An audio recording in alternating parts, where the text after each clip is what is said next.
you heard of TrueNorth.bet? Sure have. Okay, well, you have because you're listening right now. Built to be the credible, dependable, safe gaming experience that Canadians are looking for, TrueNorth.bet focuses exclusively on Canada and Canadian players. TrueNorth.bet also takes pride in having the best customer service on the market. They're professional, efficient, and built for you.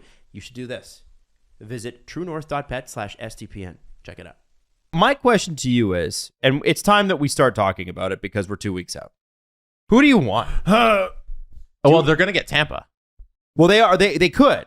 But the reality is, it's like 6 and 8, right? They're pretty. Like, Are they? what's the back from Florida and the up on Tampa? I thought there was only a 3-point spread. No, they're not going to necessarily get Tampa. Boston has 99 and Tampa's got 100. Oh, okay. How many games has Tampa Same, played? 76. Yeah. Oh. So Boston. Guys, this is a really close race. It could be Boston or Tampa. So my question is, I think people were anticipating a win last night. Yeah. Fuck the numbers up. Oh. So and that's the weird thing is that Tampa has lost some odd games, and it does have. I don't know what that's like. I know, no kidding. But I think there's Leafs odd, which is actually pretty regular. Like, oh, we're up 5-1 and we lost 6-7.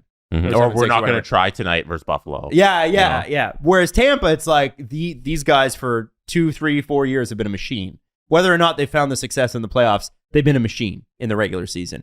This year, I mean, listen, they got 100 points. They're still a great team. But are they the team that they were? A lot of people are questioning that. It's a very slight difference. The other thing is, a lot of people, CJ's been saying this since the beginning of the year. He's like, man, is this the last hurrah? Is this the last dance for the Bruins? You know, is this the last time they're going to be able to do it all together? I think Bergeron will be back. I don't think you quit when you're playing as good as Patrice Bergeron is playing. I say it every year, and I'm done betting against him. But this is just a statement of fact. Okay. At some point, he's got to stop being this good. It ain't this year. It's not this year, No. but at some point, he's got to. You have to. No one plays forever at that level. Yager plays forever, but you'll notice not at it's that level. not here. Yeah. It's not in the NHL. He's in the. He buys his own teams now and he plays for them. Yeah. What the hell? Hey, coach, I think you maybe have too much ice that you're fired. On the Tampa thing, I'll give credit to Jeff Merrick and Elliot Friedman on this. Why? But Fuck them. No, I'm kidding. We love those guys. But when you make the 2 deep runs in the playoffs and you come back for the 3rd year, those extra games that are not regular games, they're games where you're trying extra hard, and the amount of games that you play in comparison to every other team who's not making those deep runs, that 3rd year is usually where it gets the toll on you. And we might be seeing tired legs out of Tampa coming up on this 3rd playoff run, and we just may be running out of room in their stamina. It's so hard to know because, like, even last year, I believe their first round series with Florida was the 2-3 seed, and I think they were the 3. And They were the 3, and they were done in 5 games? 6. Yeah. Okay. 6. Yeah, that series was closer than we remember. Yeah. That Florida's series was great. Bananas. Sort of the sandwich. Florida Panthers coming out party. I think that's when people started to go, oh, there's something here. Well, and what's wild is they got no goaltending, and Aaron Ekblad was hurt. Which, I mean, oh my God, it's like this year. this year they could have goaltending, but Aaron Ekblad is hurt. Yeah. Imagine, well, you don't have to imagine too hard them getting out of the first round, and then Ekblad joins them for the second potentially. And holy shit. Yeah. There could be a decent little path there for the Florida Panthers. The team versus Boston and Tampa, the team that doesn't get the Leafs, who do they play on the standing? They will play. The Metro is a mess right now. So it's the winner of the Metro, but Yeah, it could be Carolina or New York. Because New York can pass Carolina. So it's Yeah. Carolina or New York? Yeah, they're Oh, wow. tied exactly. Like they're dead even right now. look at I'm the last Tampa, 10 for those teams. I can only look at the last 5 because it's a Sportsnet Oh, website. I'll never look mind. now. They don't. I don't know why they do The last Hurricanes 5. and Penguins have not been good. No. It looks like the Rangers might steal that division. And the Caps, who Which have is been sick. pretty ordinary this season, have been good, actually. Yeah. If I'm Tampa, I probably want to face a Metro team and not go up against Toronto. Like the losing, I probably don't mind it. Although, if you're a Tampa Bay Lightning fan, are you not looking at Toronto like, look at Boston, Not- those fools? Not this year. No? Yeah, no. Because there's a lot of people still holding that, and I think rightfully so. If you're a Leaf fan, I think we gotta we can leave the Bruins thing in the past a little bit because it is a completely different team from 2 years ago in 2020 when they last played the Bruins in the play. Or no, sorry, 2019 I think was the last time they played the Bruins in the playoffs. It's been a while. Yes. Right? Like we can safely say the team has changed since then. Different coaching style. A little bit. Matthews and Marner are way different players than they were. Yeah. Et cetera, et cetera, et cetera. But still, there is a stigma around the Leafs. And I think even if the Leafs finished number one in the league, like where the Panthers are right now, by 50 points, people would still be like, they might be the underdog because of what has happened in the playoffs. Spezza said it last night after the game. He was like, that opportunity we blew against Montreal has been with us all year. How do you look at the Leafs taking on the Lightning and the Leafs taking on the Bruins and thinking of them as anything but the underdog? How? Well, let's go through that. So okay, I can see the Lightning 2-time Stanley Cup winners. Yeah. Okay, I can see that. There it maybe they don't have the Barclay Goudreau, Blake Coleman line anymore, but they've got Yanni Gourde. They got Yanni Gourde and Hagel and people forgot they got Hagel. Nick Paul. Nick Paul, a good fit. Really good fit. So that it's still a pretty solid lineup all the way through. Boston is a team that's changed a lot. Eric Cernak, Alan Walsh client. Sorry. do we have to shout that out every time? We do. Martin Firk. How can we work Martin Firk into this conversation? Sorry. Does Martin Firk shoot? Is he a good shooter? I think he might be. He has a lot of goals. Sorry, talk about Boston.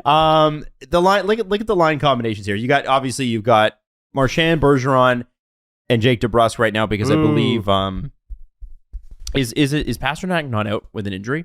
I'm not sure. I think he's got an injury. And then you got Hall. People forget Taylor Hall, second line player. Eric Halla, Curtis Lazar.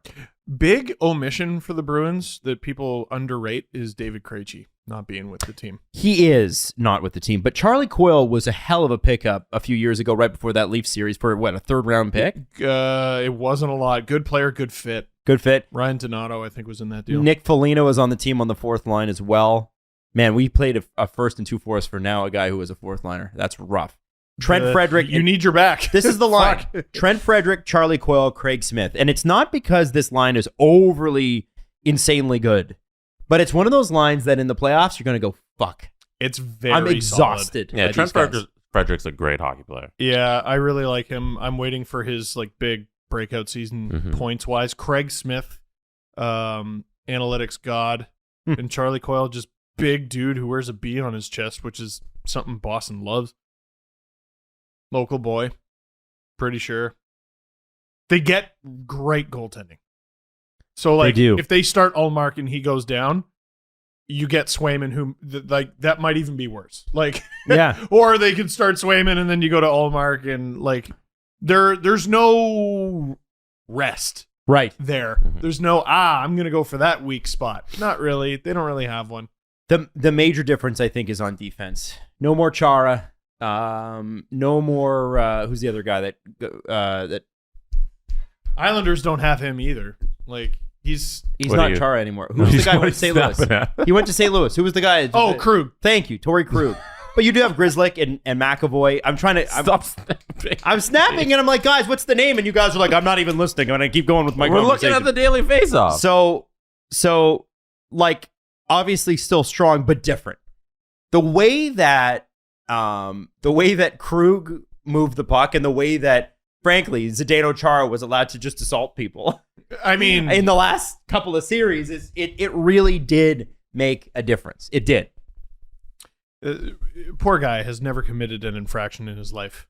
Who's Zdeno? Yeah, he should win the Lady Bing. I greatly enjoy footage of him taking penalties because he has these sewer grate eyes that just go, what are you talking about?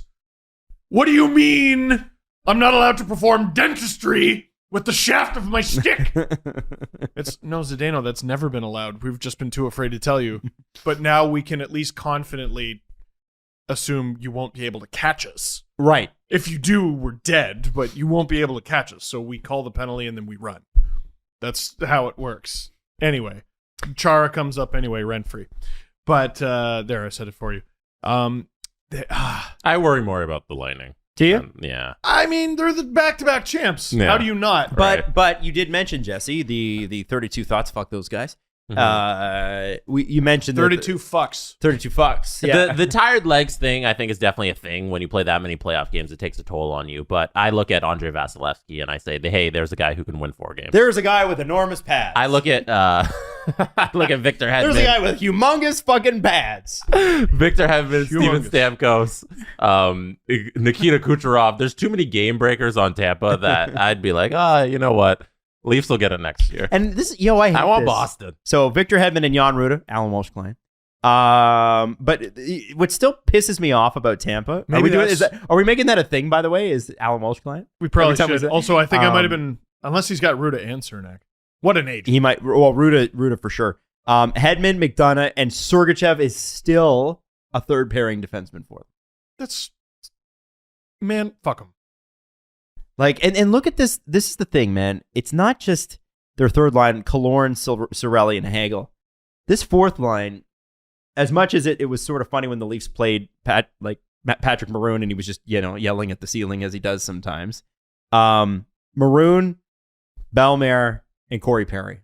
And it's playoff Corey Perry. It's just so much weight. It's so much goddamn weight. Yeah. And Perry, he's got a little bit of the extra veteran shine. I mean, there's a guy who should have just as tired of legs as the rest of the Lightning. He's been to back-to-back Cup finals against them. Mm-hmm. Oh, my God. Knocked the Leafs out 2 years in a row. Corey Perry, maybe this year again. Don't do that to me. The Leafs' fourth line will have a decided disadvantage against Tampa's fourth line. What about versus Foligno Nosek and Mark McLaughlin or Craig Smith, I guess, in depending upon where everybody slots in when Pasternak comes back. Frederick was a healthy scratch the other night, I know, so maybe. They're trying stuff. Yeah. I mean, so are the Leafs. I'm not going to lie. I didn't know McLaughlin existed. Mark McLaughlin. Nosek, he's just guy. He's fourth line guy. And Foligno, we know what he is, but we also know what stage of his career is at. And we know he's going to leave it on the ice. Because how many kicks at the can do you get at this? Mm-hmm. I just looked something up and I wish I hadn't. What? I looked at the injuries for Boston. Forgot Hampus Lindholm is a Boston Bruin. Right. And he's day to day. So that defense core just Forgot about that. It's and this is where the Leafs fourth line question does come up. Because last night, it was so nice to see them score whatever. Spezza's first goal in 21 games. I thought when Kyle Clifford's been on, he's been effective at doing whatever Kyle Clifford does. If you're expecting him to do something else, it's like asking a fish to climb a tree. It's not going to happen, but he does what Kyle Clifford does. Do the Leafs, I know that Matthews and Marner and Bunting are spectacular. I know that Tavares is strong defensively. I know that Willie can step up and score, 5 goals in 7 playoff games. We've seen that happen. Mm-hmm. I know that third line is probably the best third line we've ever seen with the Leafs. It's been strong for a long time. And there's 6 players who have rotated in and out of it. Mm-hmm. But without Andre Kasha, presumably, what kind of strength are you going to have with the Spezza-Simmons combo on that fourth line? Right? And it's not, I'm not trying to take away from either player. I think Spezza's been pretty Spezza this year. I think Wayne Simmons, to me, is the one that's had the drop-off. And I hate saying that because I love Wayne Simmons. People love Wayne Simmons in Toronto, and they should. But I wonder what's going to happen. What happens in those minutes when they're on the ice? I was having a good conversation with someone about a potential series against the Lightning, and they were talking about going with speed to match Tampa's speed. And I think that the two most underrated things about Tampa is how they defend and how tough they are. Because and how padded Andre Vasilevsky is. How padded saying that for Canadians fans, by the way. But Andre Vasilevsky's 5'2", Yeah. without pads. He's literally Darren Pang. Yeah. It's Darren Pang with a mask. It's and a Russian, a poorly done Russian accent. Yep. Darren, why? Why do you do that? 108.52, Andre Vasilevsky. And he doesn't tell his employer. He's just got to go on a lot of trips. Right? So he's living a double life as an analyst and also... Bang. Yeah. Banger. He's living a double life as an analyst and also the Tampa Bay Lightning starting goaltender. It's That's a good difficult. theory. Yeah. That'd make a good cartoon. Yeah, It would. It would. Hello, Sunday mornings. Drawn like the old Batman. Like the Adam West Batman. Yeah. Where were we? We're talking about the Speed versus Yeah. No, I think what you go up against Tampa with is, the Leafs and Lightning to me are very similar styles. The Lightning have an advantage in net and they have an advantage on D. But I would, their fourth line is there to slow you down, which brings their speed up. So if I'm the Leafs, I'm trying to match that. I'm trying to hammer you with, I probably go with the bigger body in Spezza, Simmons, Clifford. Yeah, don't throw Abruzzese to those Wolves. Yeah. You're saying it wrong. Abruzzese. Abruzzese, because that's what they say. That's how they tell. There's them an to say apology to all the Italians on the broadcast last night. Are we doing that now? No, continue with we can the fourth line. Yeah. I guess I'm gonna stay on. Well, I do want to bring up 8 numbers that are Please. significant to this conversation.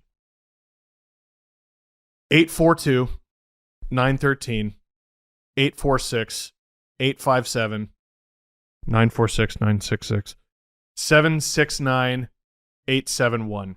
That is not my phone number. That is Andrei Vasilevsky's last 8 games. When did those games take place? Not great. They took place from March 29th to April 19th. Oh, just checking that wasn't the Stanley Cup playoffs. It's a different season, Steve. You're totally right.